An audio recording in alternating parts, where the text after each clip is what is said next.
A large snake suddenly appeared in front of the man, scaring him so much that he quickly shut his eyes, but to his surprise, the snake only kissed him on the forehead. When the man opened his eyes and looked carefully, he realized that the huge snake was actually the small one he had hatched years ago. The snake flicked its tongue as if confirming this with him. This scene left his girlfriend completely stunned. However, not only did the snake recognize the man, but when he was in danger it rushed out to protect him. It turned out the man's name was Jack.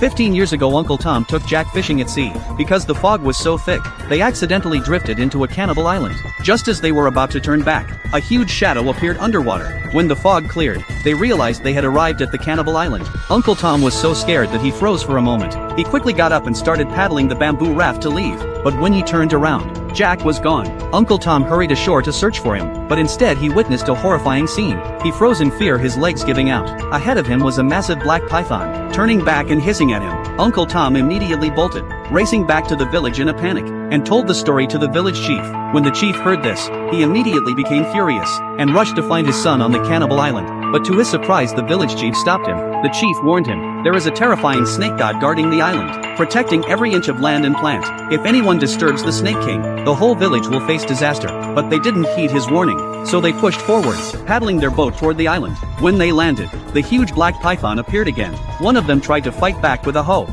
but was instantly grabbed by the snake and taken away. The others were terrified and fled for their lives, with the snake chasing them relentlessly. In their panic, they accidentally stepped into a cave. When they stood up, they realized the place was filled with an eerie atmosphere, with snake god statues carved all around the cave, greedy for treasure. One of them immediately thought, there must be treasure here. Just as they thought Jack had been killed by the snake god, they suddenly heard his cries for help in the distance. Following the sound, they found another cavern where Jack was trapped, suspended in midair by the trees. His father and mother quickly ran over, releasing Jack from the trap. Meanwhile, the other two greedy men had discovered a flower surrounded by white bones. Just then a drop of yellow liquid fell onto one of their hands, and to their horror, numerous small snakes crawled out from among the bones. It was then they realized they had been surrounded by a snake swarm. Terrified, they scrambled up the vines to escape. At that moment Jack noticed an undamaged snake egg beneath them. Without hesitation, he jumped down, picked it up and slipped it into his pocket. At that very moment, the giant black python lunged forward and bit the fattest man, dragging him into the depths. The others seized the opportunity and scrambled out of the snake pit.